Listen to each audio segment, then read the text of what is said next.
Welcome everyone to CivilNet. I'm joined today by Léa Hakim, Senior Country Economist for Armenia at the World Bank, and one of the lead authors of a new diagnostic assessment of Armenia's economic trajectory. Léa, thank you very much for joining us. Thank you for having me. So to start, I'd love for you to tell us more about this report. It's called a systematic country diagnostic. What exactly is it and what went into making it? Can you give us a bit of a behind the scenes look? Sure.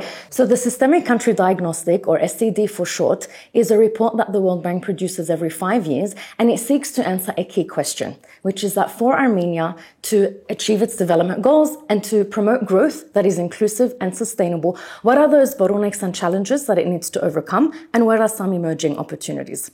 This specific SCD was the work more than 50 World Bank experts cross-sectoral contributed to this over a period of 2 years. The report also benefited from 2 rounds of consultations with key stakeholders from government, private sector, civil service, CSOs, and think tanks and academia. That's great. And so, as you said, the report is quite comprehensive. The full report is over 150 pages long, actually. So, what can you tell us about your team's main findings? Looking over the whole report, what stands out to you? Let's kind of distill it down a little bit. Sure. So this report, this SCD focuses on the period since 2017. So since then, we've seen the key development gains for Armenia. Notably, it's achieved upper middle income status in 2018. We see an important reduction in poverty to 24.8% from 29.4% in 2016. We also see that there are several important reforms that have been instituted by the government in areas such as anti-corruption, justice, tax administration, and policy. At the same time, we see that growth, particularly since 2017, has been volatile. It's been quite high in the last 3 years. But at the same time, we note that it has not produced enough jobs and enough quality jobs. And this is important and speaks to a key finding of the report, which is that jobs are crucial for Armenia because they are a key driver of poverty reduction, and increasingly so in this period. So, as much as I'd like to go through every aspect of the report with you, we certainly don't have time for that. So I'd like to dive into some selected areas. Let's start with what you just mentioned about jobs. So your report identified significant room for improvement with regard to job creation, job quality, job distribution, as well as the quality of human capital. What more can you tell us here? Sure. So we have to note that job creation has improved since 2017, but it's been modest compared to the needs of the market.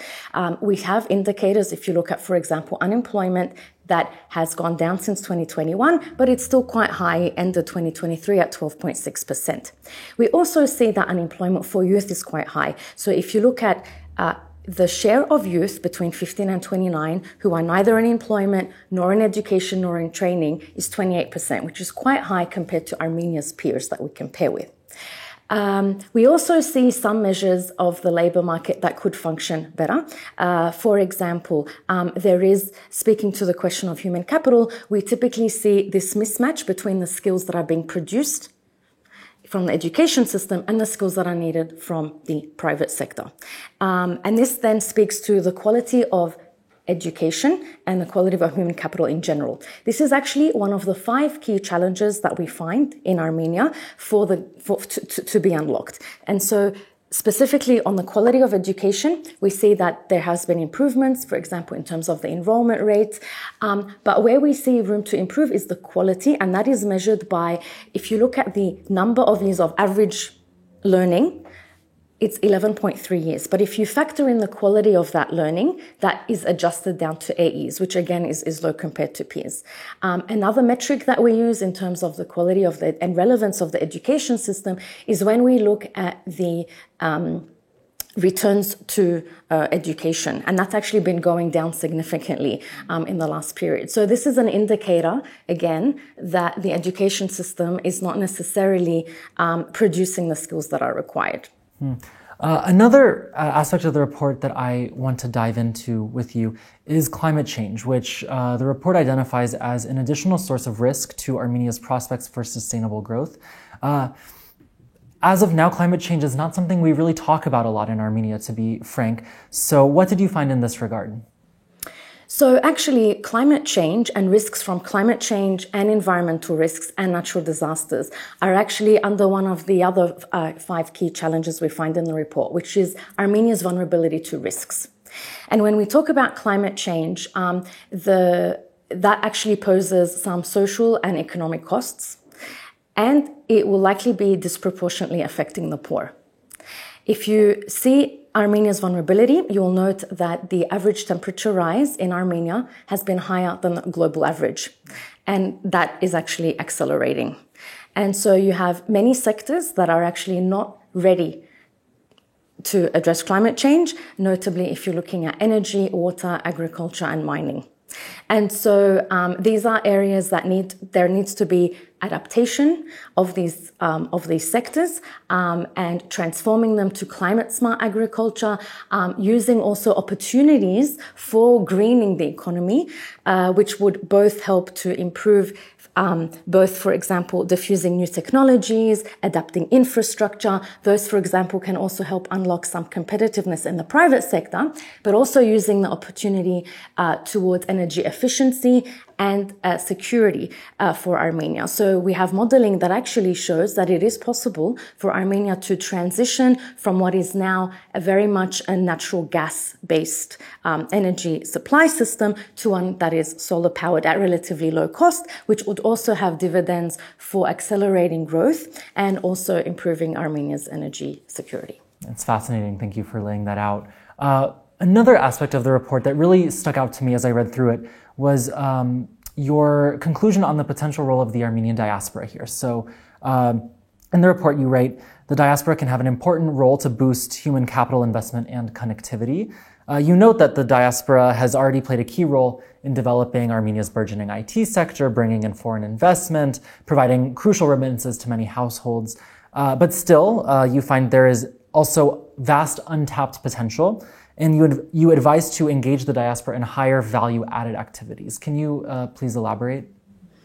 So first of all, we need to acknowledge that the Armenian diaspora is diverse in terms of their locations, their profile, even their interests, their capabilities, and maybe even willingness to support Armenia. So first of all, we need to have a better understanding of their profile and their skills and experience. But moving from this, there is an important role to play for the diaspora beyond remittances. The diaspora is about 7 million people across 100 countries. And some of those roles are very much related to transfer of knowledge, of skills, forging those business connections, and also helping with, transfers of things like technology. The ICT sector is one of those positive examples. We see demonstration effect where the diaspora has played a key role in forging this network. Another opportunity of untapped potential is if you look, for example, at the science and research community. That in the diaspora is almost of similar size to the local science and research community, but it excels in terms of quality and performance. And so this is sort of one opportunity for Armenia to consider to maybe institutionalize a little bit more the sort of joint ventures and collaboration that can happen. And another thing that really stood out to me going through the report is the fact that you are not just diagnosing problems, but also providing potential solutions or at least ways to address those problems. So can you tell me more about that, what that process was like, and also who the audience really for the report is? I mean, what would you like to see done with the report now that it's out moving forward? Sure. So the process, first of all, was to answer that key question, starting from what are those key constraints to achieving that need to be unlocked to achieve inclusive and sustainable growth. So from this, we did some analysis that revealed in the end 5 key constraints. The first is coming from vulnerability to shocks. And under vulnerability to shocks, we note that Armenia has 3 types of vulnerabilities. One stemming from fragility and conflict, one stemming from a vulnerability to economic shocks because of the lack of diversification, for example, of trade products and partners. And the third is vulnerability to shocks from risk from climate change, environmental risks, and natural disasters, which we discussed. The second type of key constraint is that related to access to markets and trade integration. Armenia is in a landlocked region. 2 of its 4 borders are closed.